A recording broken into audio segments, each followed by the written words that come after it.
Hola, ¿qué tal? Yo soy Carlos Rodrigo Alexis Reina Montreal. En esta ocasión vamos a hablar sobre Hegel como proyecto final de esta materia, la cual es Seminario de Hegel. A lo largo de esta materia hemos visto diferentes tipos de concepciones de lo que es para Hegel la verdad, de lo que implica su filosofía, de lo que implican diferentes cosas. Así que vamos a analizar ciertos contextos para entender a Hegel. Primero que nada, cuando hablamos de Hegel, automáticamente se nos viene esa connotación universal de que su pensamiento es algo difícil de entender. Sin embargo, es más fácil de lo que parece. De hecho, existen diversos manuales y existen diversas ayudas, las cuales nos permiten entender a Hegel en su totalidad. Aunque es evidente que no siempre se alcanza a entender a un autor al 100%, porque si se habla más que nada de un autor que falleció, su pensamiento trasciende a base de diferentes pensadores, de diferentes autores, y cada uno tiene su forma de interpretarlo. Primero que nada, hablemos del contexto en el que nació Hegel. Hegel fue un filósofo alemán nacido en Stuttgart.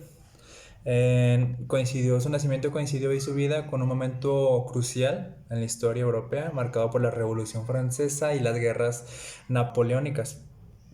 Hegel estudió teología en el seminario de Tübingen, donde tuvo influencia de pensadores como Kant y Fichte.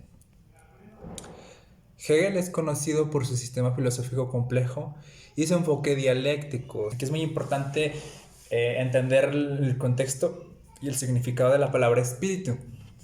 Espíritu para Hegel no significa algo más allá de algo paranormal o algo relacionado con un ente espiritual, no, más bien tiene que ver con el conocimiento.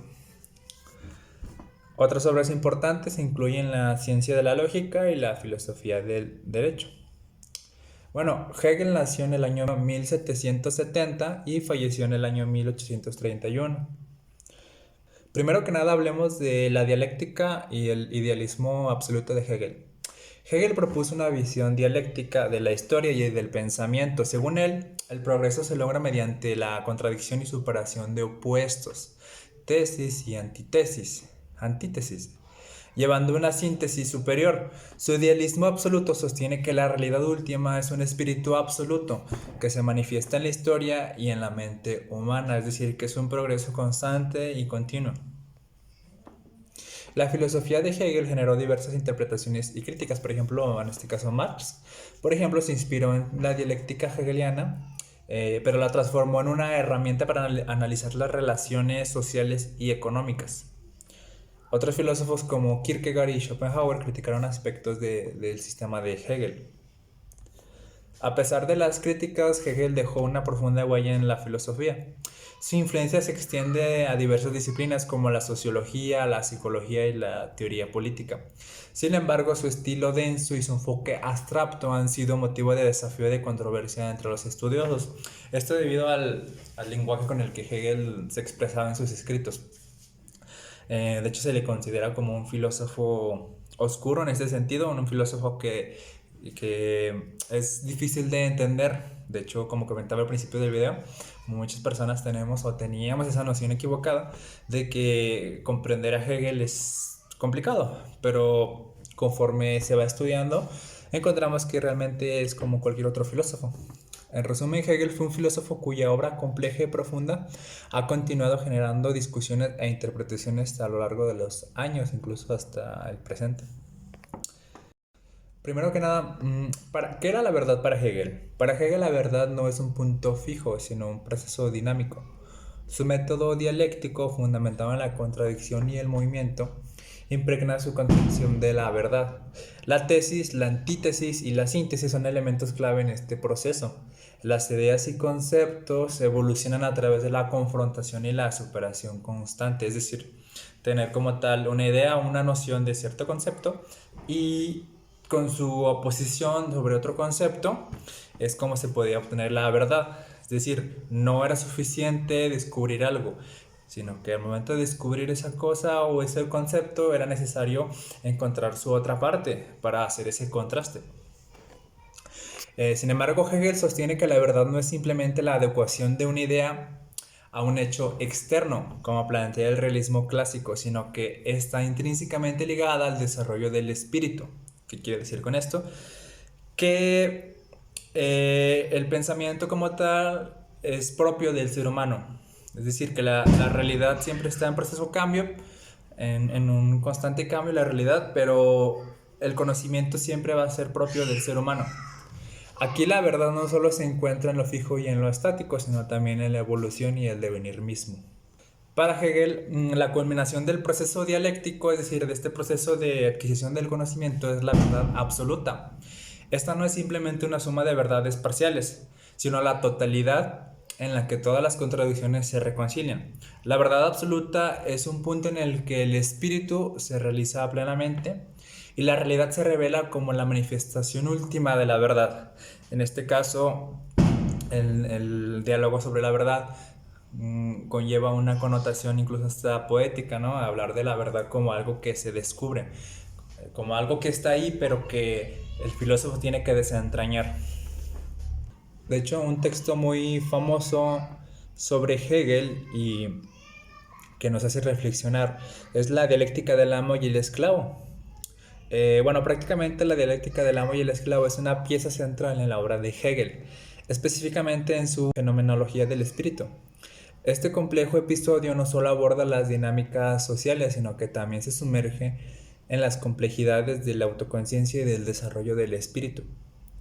A lo largo de este texto exploraremos detalladamente la dialéctica del amo y del esclavo, desentrañando sus implicaciones filosóficas y su relevancia en el sistema hegeliano. En este caso, es muy importante recalcar la lucha por el reconocimiento. La dialéctica comienza con un conflicto. Dos autoconciencias se enfrentan en una lucha por el reconocimiento mutuo. Hegel describe esta lucha como un enfrentamiento a muerte donde el amo busca afirmar su autonomía a expensas del esclavo. Sin embargo, esta confrontación lleva a una paradoja. El amo depende del reconocimiento del esclavo, tanto como el esclavo depende del amo. Es decir, uno es codependiente del otro. Uno no puede existir y no puede realizar su práctica, en este caso su esencia, sin que el otro obviamente pues esté en manifiesto y esté de espectador. El punto culminante de la dialéctica ocurre cuando el esclavo, al enfrentar la posibilidad de la muerte, decide renunciar a su propia vida para convertirse en un objeto, una herramienta del amo. Este acto transforma la dinámica de poder y paradójicamente otorga al esclavo un tipo de libertad, la libertad de arriesgarse y enfrentar la muerte. La relación entre el amo y el esclavo se torna compleja.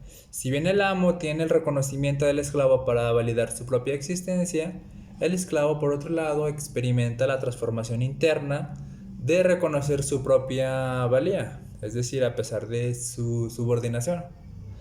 Esta independencia revela una dialéctica más profunda donde el dominador y el dominado son inseparables. En pocas palabras, la dialéctica del esclavo y del amo ha sido ampliamente discutida, no está exenta de críticas. Algunos argumentan que la relación desigual entre el amo y el esclavo no puede servir como un modelo adecuado para entender las relaciones humanas más igualitarias. Otros filósofos como por ejemplo Frantz Fanon han explorado las dinámicas de poder colonial y racial desde perspectivas distintas. En este caso, esta analogía, enfatizada en la fenomenología del espíritu, representa un capítulo crucial en la exploración de la autoconciencia y las complejidades de las interacciones humanas. Aunque sus implicaciones son vastas y a menudo debatidas, esta dialéctica sigue siendo una fuerte y rica reflexión para entender las dinámicas sociales, políticas y filosóficas en la obra de Hegel y más allá de su obra.